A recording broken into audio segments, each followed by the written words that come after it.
दोस्तों, आज की कहानी दिल को छू जाने वाली है। ये कहानी है रिश्तों, भरोसे और एक बड़े फैसले की, जो किसी की जिंदगी बदल देता है। एक छोटे से गांव के किनारे, जहां मिट्टी की खुशबू और लोगों की सादगी बसी थी, वहीं एक बूढ़ा आदमी रहता था। उसका नाम था दोवन। लोग उसे दोवन बाबा कहकर बुलाते थे।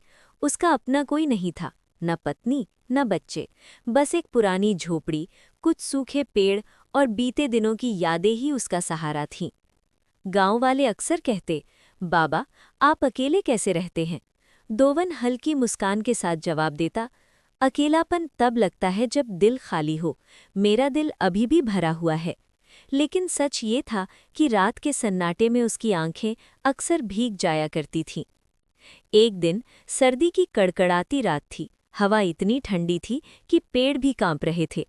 दोवन अपनी झोपड़ी के बाहर आग ताप रहा था कि तभी उसे किसी बच्चे के रोने की आवाज़ सुनाई दी। वो चौंक गया।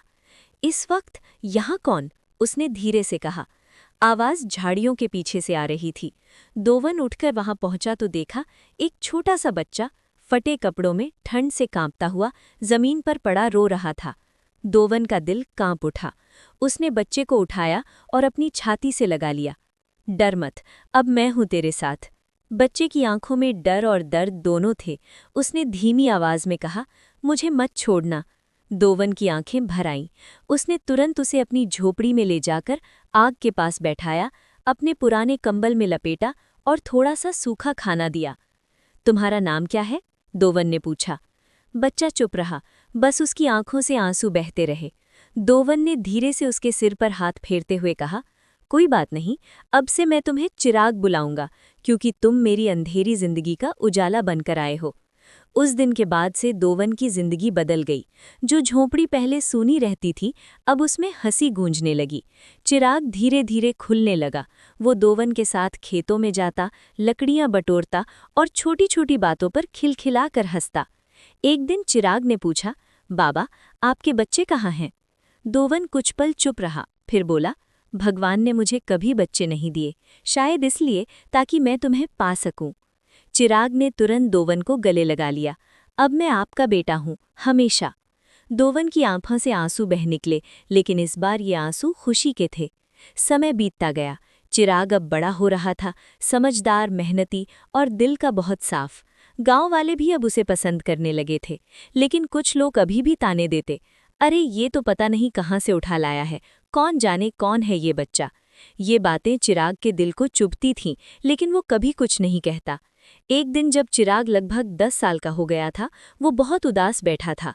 दोवन ने पूछा, क्या हुआ बेटा? चिराग ने धीरे से कहा, बाबा, क्या मैं सच में आपका बेटा हूँ? लोग कहते हैं कि मैं किसी का छोड़ा हुआ हूँ।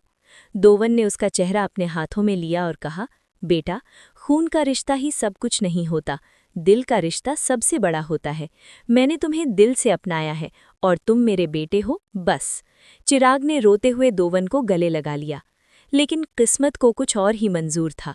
एक दिन दोवन बहुत बीमार पड़ गया। उसकी सांसें धीमी हो गईं। चिराग घबराकर उसके पास बैठा था। बाबा, आप मुझे छोड़कर मत जाना। दोवन ने कमजोर आवाज में कहा, चिराग, मैंने तुझे अकेले नहीं छोड़ा, मैंने तुझे जीना सिखाया है, तू मजबूत है। चिराग रोते हुए बोला, मैं आपके बिना नहीं रह सकता। दोवन ने उसके सिर पर हाथ रखते हुए कहा, जब भी तुझे लगे कि तू अकेला है, अपनी आंखें बंद करना, मैं तेरे पास मिलूंगा। इतना कहकर दोवन की आंखें हमेशा के लिए बंद हो गईं। चिराग की दुनिया उजड़ गई। गांव वालों ने दोवन का अंतिम संस्कार किया, लेकिन चिराग के दिल में एक खालीपन रह गया जो कभी नहीं भर सकता था। दिन बीतते गए। चिराग अब अकेला था, लेकिन उसने दोवन की सीख को नहीं छोड़ा। वो मेहनत करता, ईमानदारी से जीता और हर जरूरतमंद की मदद करता। धीरे धीरे वो गांव का सबसे सम्मानित व्यक्ति बन गया। एक दिन वही ठंडी रात थी, जैसी उस दिन थी जब दोवन ने उसे पाया था। चिराग में फिर से किसी बच्चे के रोने की आवाज़ सुनी।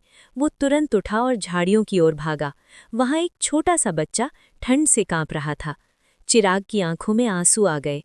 उसने बच्चे को उठाकर सीने से लगाया और कहा, डर मत, अब मैं हूँ तेरे साथ। उसी पल उसे महसूस हुआ जैसे दोवन उसके पास खड़ा मुस्कुरा रहा हो। उस दिन चिराग समझ गया, प्यार कभी खत्म नहीं होता, वो बस एक दिल से दूसरे दिल में सफ़र करता रहता है। और उस रात एक अनाथ बच्चा फिर से किसी का चिराग बन गया। अगर आपको ये कहानी अच्छी लगी हो तो प्लीज़ इसे लाइक करके हमारा हौसला बढ़ाइए। और हाँ, ऐसे ही और कहानियाँ सुनने के लिए चैनल को सब्सक्राइब करना मत भूलिएगा। घंटी दबाइए ताकि अगली कहानी सीधे आप तक पहुँचे। तो मिलते हैं अगली कहानी में। धन्यवाद।